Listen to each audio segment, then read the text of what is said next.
Welcome to the Three Martini Lunch. Grab a stool next to Greg Columbus of Radio America and Jim Garrity of National Review. 3 martinis coming up.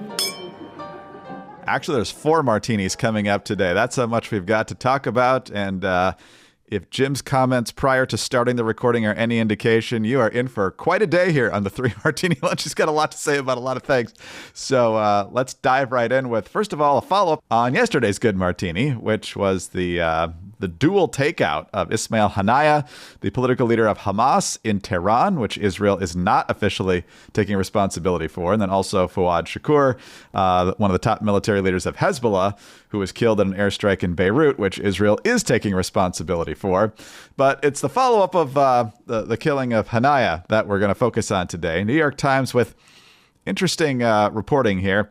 Ismail Haniyeh, top leader of Hamas, was assassinated on Wednesday by an explosive device covertly smuggled into the Tehran guest house where he was staying, according to 7 Middle Eastern officials, including 2 Iranians and an American. The bomb had been hidden approximately 2 months ago in the guest house. The guest house is run and protected by the Islamic Revolutionary Guard Corps, part of a large compound known as Nashat in an upscale neighborhood of northern Tehran. The explosion shook the building, shattered some windows, and caused the partial collapse of an exterior wall. It was detonated remotely, the 5 officials said, once it was confirmed that he was inside his room at the guest house. The blast also killed a bodyguard.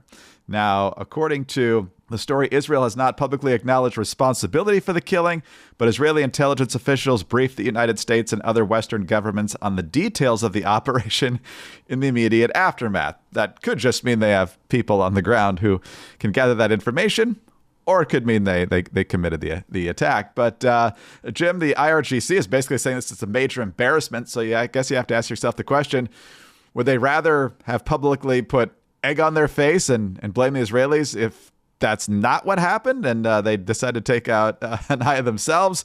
Or is this inching us closer to the conclusion that this was Israel after all? Well, first of all, Greg, Murder in a Tehranian Guest House is my favorite Agatha Christie novel. So many suspects, this really fascinating whodunit, and it turned out it was not a drone strike. It was not a candlestick in the conservatory. It was a planted bomb, apparently planted well ahead of time. Oh, by the way, my understanding is that this is now registered as the worst Airbnb ever. Very bad review for this one. I specifically requested a non-bomb room and non-smoking room, in fact. And before you knew it, everything was smoking. Also, finally, you know what would have helped in this situation, Greg? Bomb-sniffing dogs. Just a shame that in Islamic culture they don't like dogs. I don't know for certain the Iranians never use them, but it just seemed like, oh, wow, that turns out dogs have really good usefulness. Wow, so. So I read this, and the New York Times, has it. Don't you find it fascinating that the New York Times doesn't just have good sources in the U.S. government, doesn't just have good sources in the Israeli government and other Middle Eastern governments? Apparently, they have good sources in the Iranian government. Like they can just call up and say, "Hey, so I heard Haniyeh got it. So what happened?" And they'll just tell you. Like that's a really well placed journalist. I salute whoever it is who has those sources. So I was reading this, and it gets harder to believe that this is some sort of IRGC, we're dealing with a loose thread, or you've become a liability, Haniyeh.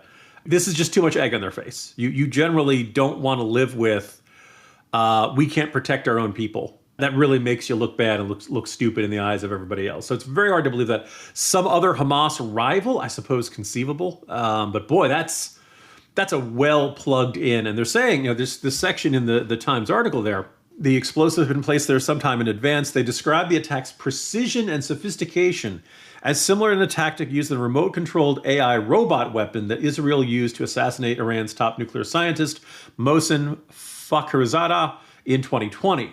And so, you look at that and you're like, okay, that looks and sounds like Mossad. That sounds like their MO. That sounds like stuff they've done in the past.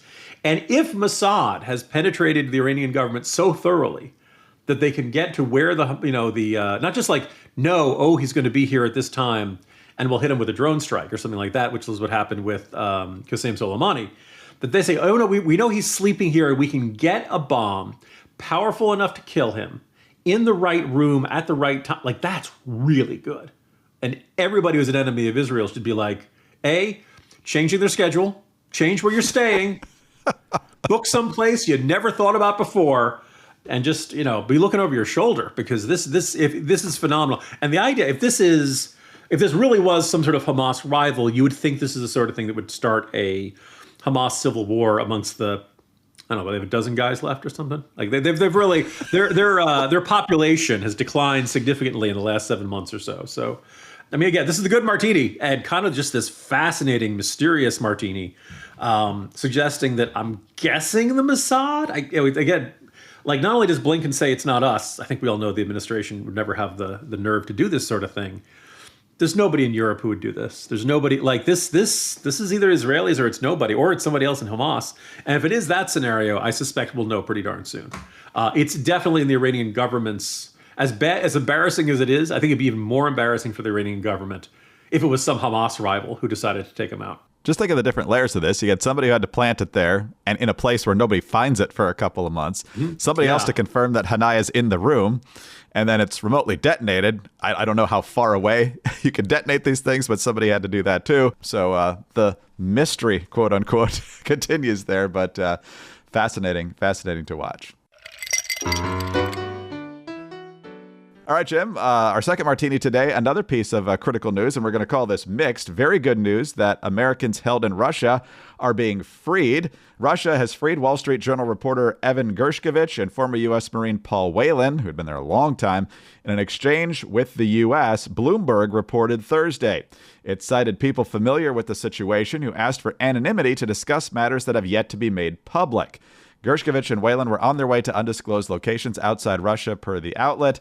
It said they had been exchanged for Russian prisoners being held by the U.S. and unnamed allied nations. It didn't say who. When you're willing to go public a while back that you've traded notorious arms dealer Victor Bout for Brittany Griner, and we know that back in the Obama years, they traded 5 top-level terrorist figures in exchange for Bo Bergdahl, the guy who deserted his unit in Afghanistan. If they're not even willing to go public with who we gave up, that's got to be a little bit concerning. We're still thrilled that the Americans are home, but the story's not done yet. Yeah, and maybe in the coming hours or days or weeks, we will get more details about this deal. I certainly hope we do. I almost kind of wonder, did we have anyone that would be sufficient to facilitate a deal like this? Or were there some other concessions that were not going to be some sort of policy concessions or something? I don't know that, but I'm just like, wow, this is really shocking news. On one level, and this is the reason we're calling this a mixed martini. This is great news. Go look at the front page of the Wall Street Journal today. Go read the letter from the editor. Go look at their families. The fact that there are other prisoners in the mix. We should be overjoyed. This is absolutely wonderful. On the other hand, as I said during the time of the Brittany Griner and Victor Bout deal, every time you do this, you are paying the Danegeld. You are rewarding the countries that take hostages. This is what happened. And there's to their credit, the Wall Street Journal has a terrific front page story saying, autocrats wield hostage taking as potent weapon against West. Hundreds of citizens of the U.S. and its allies are held by authoritarian regimes for political reasons. They are not soft pedaling the fact that this deal comes at a cost, and it has turned into a very effective tool for these regimes, because these regimes don't care. They will do this all day long, and there are a lot of countries in this world I would love to visit. I would love to report from. I think it's now very evident. It is not safe to report from Russia. I don't think it's outrageous to say we in the U.S., we and Russia are in a proxy war right now in Ukraine. But we just have hostile relationships. You hear about people who go to North Korea and suddenly get arrested on trumped up charges and things like that. This is a reality, and I think Americans have to take a certain amount of responsibility. If you end up going to these countries, the U.S. is not going to be able to snap its fingers and get you out of there. That these are just, this is just not safe to go there. And in Between Two Scorpions, I had a scene of the fictional CIA director screaming at the top of his lungs, "Why do Americans keep going to these countries?" And you kind of you understand if our government felt that way, that this is extremely, now obviously we want to have reporting from places like Russia. We want to know what's going on in places like China, but we want to know about, but at the same time, are these people just hostages waiting to be taken by these regimes? So we will see what the cost was. It's hard to believe that it was not a significant cost. And every time this works out for the autocratic regimes, it's more incentive to do it again. We point out the downside of the Brittany Griner deal, and everybody thought we were so cold and callous, and didn't we want to see her released, and then lo and behold, they took Gershkovich. So Why are we surprised? If you keep rewarding bad behavior, why are you surprised that you get more of it? So glad everybody's back. My suspicion is this is not the last time we will see Russia or other hostile regimes taking American hostages and demanding concessions. Yeah, usually when you hear a player to be named later in a sports trade, it's not a significant figure. I have a feeling in exchange for 2 Americans, when we saw what we had to give up to get Brittany Griner back, my guess is that it's not going to be insignificant at all. It's not some double-A second baseman on the international stage, that's for sure. All right, Jim, we're not done with our international intrigue even yet. Let's talk about the news we heard last night, and that's that the Biden administration, the federal government, reaching a plea deal with Khalid Sheikh Mohammed and 2 other 9/11 conspirators. So a couple different layers to this. First of all, the New York Post story. The alleged mastermind of the September 11th terror attacks and 2 other terrorists being held at Guantanamo Bay will be spared the death penalty under a deal with prosecutors. It was revealed Wednesday. The announcement came as a bitter pill to swallow for victims' families who have anxiously waited for the conclusion of the case for nearly 24 years, many of whom felt death was the only appropriate punishment for the perpetrators of the heinous attacks. A spokesperson for the Office of Military Commissions, which is prosecuting the case, confirmed that it entered into pre-trial agreements with Khalid Sheikh Mohammed, the accused principal architect of the al-Qaeda attacks, and 2 alleged co-conspirators, Walid Muhammad Salih Mubarak bin Atash and Mustafa Ahmed Adam al-Hawsawi, all of whom have been held at the U.S. military prison on the coast of Cuba since 2003. Catherine Herridge, I saw on Twitter, sharing the statement from 9/11 Justice President Brett Eagleson. While we acknowledge the decision to avoid the death penalty, our primary concern remains access to these individuals for information. These plea deals should not perpetuate a system of closed-door agreements where crucial information is hidden without giving the families of the victims the chance to learn the full truth. We need to know the extent of the Kingdom of Saudi Arabia's involvement in the 9/11 attacks. This is not just about punishment. It is about uncovering the truth and ensuring justice for the nearly 3,000 Americans who lost their lives on that tragic day. Our stance is clear. If a deal is to be made, it must ensure that we obtain the vital evidence these individuals possess. So I guess that's one argument for keeping them alive, Jim. They will stay in prison. But, if there's any crime against this country that should get you the needle or whatever method of capital punishment, this would be it. And so for these families to keep twisting in the wind here a quarter century later, not great. So you got to wonder why this happened.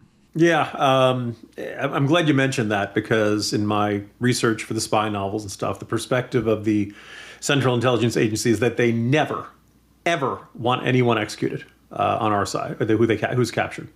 The idea being that it's someday when a guy's up in his 80s, he might suddenly get bored or just feel like, you know what? I want to tell you how things worked back in the day when I was with this terrorist group or something, and reveal information that hadn't been revealed before. It's every captured terrorist, every captured enemy combatant, every one of them is a potential source of information, and you never want to execute your source of information. I get that. There's a rationality to that. One of the more fascinating books I ever read was a real in-depth look at the Oklahoma City bombing. And it was not a conspiracy theory, but it just made the argument that there were people who probably should have been indicted co-conspirators who were not indicted because of conspirators of Timothy McVeigh, because they weren't sure they could get a prosecution against him. And there are some people who had a hand in it, not a major hand in it, but who knew what McVeigh was up to and who theoretically got away with it. And the idea is, did you want to have a trial right after OJ where McVeigh was going to walk away? The possibility that one juror holds out, you have a hung jury or something like that, or God forbid, the jury acquits him. Right? So I get it. I get all of that rationality. On the other hand, this is the mastermind of 9/11. Worst terrorist attack in American history. Something that, you, me, and everybody who was old enough to remember that day is going to remember until we take our last breath. And if you don't deserve the death penalty for that, why do we have a death penalty? What's the point of it? Some guy who robs a liquor store and shoots somebody. That's very bad. But I don't think it's as bad as 9/11. I think that really isn't a class by its own. And so I pointed out yesterday, the argument we're hearing heading into Election Day is that the Biden administration is not soft on crime. Also, the 9/11 mastermind, got a plea deal. Right? That doesn't quite. And my second thought, Greg, was it's just a shame that Joe Biden didn't know any tough, smart, experienced prosecutors who could have prosecuted that. If only there had been somebody in the Biden with some prosecutorial experience who was, let's observe. Remember Merrick Garland was tough on terrorism and ironically prosecuted McVeigh. One other angle I thought of Timothy McVeigh is that when a time came for him to whether he got the chair or lethal injection, however he was executed. Probably injection. Yeah. They did a national survey, and roughly 1/3 of people who said they described themselves as opponents of the death penalty said they supported the death penalty for Timothy McVeigh. Meaning, I think it's entirely reasonable for people to have mixed feelings. Maybe you feel like the death penalty isn't always fairly applied. Maybe you feel like you worry that, some of these people have gotten not a fair trial or inadequate representation or something like that. And then there's somebody like Timothy bleeping McVeigh, where you know damn well this guy's guilty. He admitted it. He bragged about it on the stage. And you just want to see that sucker fry. You just want to see him gone. That is one of the words. That's not injustice. That's not a heavy-handed state. That is the inevitable consequence of your actions of mass bleeping murder. And, if anybody deserved it, it's KSM. But this administration said, nope, we're going to give him life in prison. So he's going to get 3 hots in a cot for the rest of his days at taxpayer expense. But remember, this administration is tough on terrorism. Speaking of the government, New York Post again, Jenny Terre reporting 2 illegal Jordanian migrants who are charged with trying to breach the Marine Corps base at Quantico in May posted thousands of dollars in bail and were allowed to leave federal custody. Hassan Youssef Hamdan and Mohammed Khair Dabous were released from Immigration and Customs Enforcement detention despite their immigration status. They had crossed into the country illegally in April, and Dabous had overstayed a student visa and is subject to removal proceedings, according to the Post. They were arrested on May 3rd for trespassing onto the military installation and handed over to ICE officers because of their immigration statuses. It's still not known why the men allegedly tried to get on to the base, which includes the FBI Academy, FBI Laboratory, Defense Intelligence Agency facilities, and several major U.S. Marine Corps commands, including the unit that flies Marine One, the president's helicopter. Big-time intel failure, security failure, a federal law enforcement source told the Post. So they were released on $15,000 and $10,000 bond, respectively, and released in early June. So, Jim, nothing to see there, I guess. $10,000 bond? Did you forget a zero? Did you forget maybe 2 zeros? I just figured there'd be more of a consequence to try to break into Quantico. I just kind of figured, I know there was the Priyanka Chopra series that made Quantico look like this badass place with all these trading. I figured you try to break into Quantico, you get shot, right? It's one of those things where Oh, he's probably just trying to clean out the cash register. It's you're from Jordan? Hey, there's no way somebody, from there, oh, what you're from Al-Zakhawi? Okay, yeah, it is appalling. It is frustrating. And you're really what do you have to do to not get released out on the street under this government? But this is all federal prosecutors, right? This is not some idiot state, local, you're trying to break on a military base. That's a federal crime. Mm-hmm. And they just said, hey, there you go. Come back for our, 10 grand. Okay. Because there's no way your terrorist masterminds could have wired you that. We're going to let you go and come back for your court date. We trust you. You seem like a reliable kind of guy. That's the call there. It makes the KSM deal look sane. Yes, it does. At least he's staying in prison. But between our border and letting people out who are accused of heinous crimes with substantial evidence of committing those crimes, national security not being taken as nearly as seriously as it needs to in this country. Well, you buy 3 martinis and the 4th one's free. So let's get to that now. We've obviously done a lot on Kamala Harris over the past several days about her radical record, her rampant flip-flopping now, trying to make herself more appealing to moderates. We'll see if that actually works. It's less likely to work if the Trump campaign and other Republicans actually focus on her record and her flip-flopping. But instead, they tend to get distracted by various things. And yesterday, Donald Trump, to his credit, went to the National Association of Black Journalists conference in Chicago. Kamala Harris is not there. Some of the questioners were a little more aggressive than others, including Rachel Scott of ABC News, who was pretty aggressive right off the bat. But one of the questions was, do you think Kamala Harris was a DEI hire for Joe Biden back in 2020, adding her to the ticket? And It's possible to make that case, given he said he was going to pick a black woman. But the issue came up again with that question, and Trump decided to go in a direction that is certainly not going to help. She was always of Indian heritage, and she was only promoting Indian heritage. I didn't know she was black until a number of years ago when she happened to turn black, and now she wants to be known as black. So I don't know, is she Indian or is she black? She has always identified as a black woman. She went to a historically black college. I respect either one, but she obviously doesn't, because she was Indian all the way, and then all of a sudden she made a turn and she became a black person. Just to be clear, sir, do you believe that she is... I think somebody should look into that too. Jim, my dad was entirely Greek. My mom is not Greek at all. So I have different nationalities. I don't know about you, but many people, of course, have different nationalities. And so you can, depending on the situation, mention one of those. Kamala's dad is from Jamaica. Her mom's from India. And so she went to Howard, as Rachel Scott mentioned there. So there's so many reasons that are valid to go after Kamala Harris that could help your campaign. This is one that Kamala Harris is just going to say, thank you, and make this a headline for as many days as she can. This is a stupid argument from a stupid man, from an old, doddering, if not racist, let's just say racially obsessed person who is incapable of targeting any one of these. I go through in today's Morning Jolt the 6 or 7 issues she has flip-flopped just since she's become the nominee. And you got to, you got the border, I'm sorry, not border czar, migration czar, because the migrants were going to Antarctica or some other place. They weren't going to the border. Yeah. But you've got all this stuff. And Donald Trump chooses to go after, is she black? Is she Indian? I just don't even know. Like, first of all, Greg, you are correct that I'm mostly Irish, but I am a bouillabaisse of all kinds of easily sunburned Northern European countries, right? There are a lot of Americans who come from more than one culture. And a lot of Americans, like, when you are that, they kind of get they don't necessarily like being pigeonholed one or the other. Because it's basically saying one of your parents matters more than the other. One of your set of grandparents matters more than the other.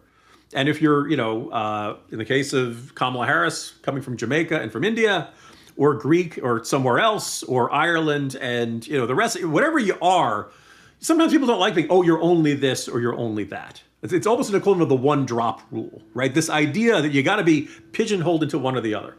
Now, almost anybody who's either biracial or bicultural or has encountered somebody who's biracial or bicultural gets that, right? It's the idea. It's really kind of, condescending and snide and obnoxious to say, well, because one of your parents is X, you must be classified as X and you cannot be classified as Y, even though your other parent, like half your genetics are coming from each parent, right? It's not like this is, everybody else can get their head around this. Now, we know what Trump is trying to do here is Trump thinks that there's a large number of African-Americans, or a significant number of African-Americans, who don't see Kamala Harris as sufficiently black or authentically black. Those who watch these short video snippets of this podcast, Greg, will notice you and I are fairly melanin deficient, right? So we are not the kinds of people who should run around and say, well, this person is authentically black and that person isn't, because we don't want to sound like obnoxious Joe Biden saying, if you ain't voting for me, you ain't black. Which, by the way, Biden apologized for, and I'm glad he apologized for, because if we can argue about whether there should even be a concept of, quote unquote, authentically black. That's kind of stereotyping. It's kind of saying that you have to think a certain way, you have to speak a certain way, you have to act a certain way, and you have to do certain things. Otherwise, you're not authentically black or really black. But if there is such a concept as authentically black, Joe Biden, Donald Trump, are not the guys who should be running around deciding who's authentically black and who's not. Really, they're the very last people who should be able to do that. And of all these opportunities, all of these valid areas, this is where Trump went, because he's convinced this is a winner. I also want to point out that he has asked, just the most basic yes or no question on this one. Could you tell my to live down to stereotypes, my Irish is up, that Harris Faulkner asked the most, the softball gimme to Trump. When you look at J.D. Vance, is he ready on day one? Now, that's a yes or no question. Trump could have nailed this with 3 letters. Yes. Instead, Trump went with, I've always had great respect for him and for the other candidates too, but I will say this. I think this is well documented. Historically, the vice president in terms of the election does not have any impact. I mean, virtually no impact. You have like 2 or 3 days where there's a lot of commotion as to, who's going to have it on the Democratic side, who's it going to be, and then that all dies down, and then about the presidential pick. Virtually not. Has it mattered? Maybe Lyndon Johnson mattered for different reasons. Notice at no point has he said, yes, J.D. Vance is ready to be president on day one. Now, I'm not a huge fan of J.D. Vance. But if somebody, if I were put in that position, say, Jim, do you think J.D. Vance is ready to be vice president? I say, look, you're going to be hard-pressed to find somebody who's got a greater variety of experience stepping into the role of vice president on January 20th. He rose up from nothing in a very tough family environment, worked his way into the Ohio State University and then Yale Law School, served in the Marines, served over to Iraq, didn't see combat, but he certainly lived with risk. Then he goes out to Silicon Valley. He's got experience in finance. He's got experience in the law. And then he goes into the Senate. He's got experience with the legislative chamber. That's a really wide variety of experience. And I think that means he's prepared on day one. That's the answer that you say if you genuinely like J.D. Vance. And there's been a lot of speculation that Trump has been frustrated and he kind of is disappointed. And by the way, Trump, you made that pick. Apparently it was Donald Trump Jr. and Eric who encouraged him. He was leaning towards Doug Burgum. Boy, doesn't Doug Burgum doesn't rant about cat ladies.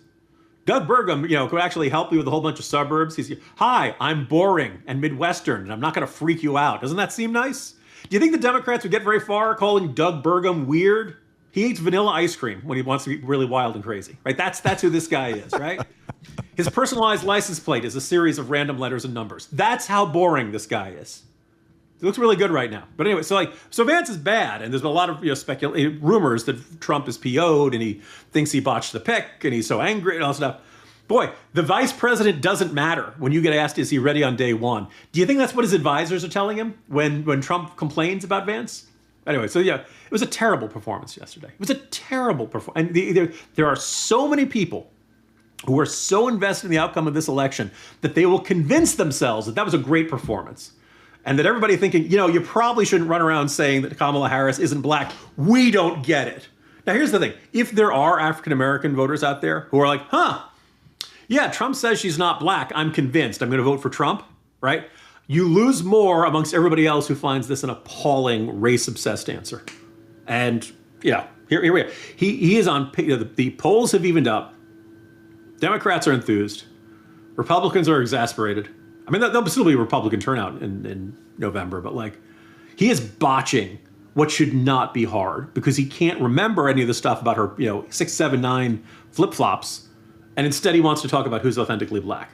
Way to go, Mr. President. And then the reaction to that from some of his supporters has been to show clips of Kamala talking about her Indian heritage, and one reporter saying, you'd be the first Indian senator of Indian heritage. And he's well, hopefully, in this era of the first or the only or whatever, we've already had black senators. We've already had black woman senators. So she wouldn't be a first there. There's no, big feather in the cap for that. And so she highlighted that. So, but she's from 2 different parents. So, he's at a buffet table and he's picking up arguments off the floor. Tired of the Biden record, tired of the flip-flops and her own radical record. And that's the way to go here. But apparently that can't be the consistent message. Anyway, Jim, rant's over. See you tomorrow. Actually, no, you're headed off on vacation. I'll see you a week from Monday. God. Yes. It's, as far as I'm concerned, it's Friday. He's Jim Garrity of National Review. I'm Greg Corombos of Radio America. Thanks for being with us today.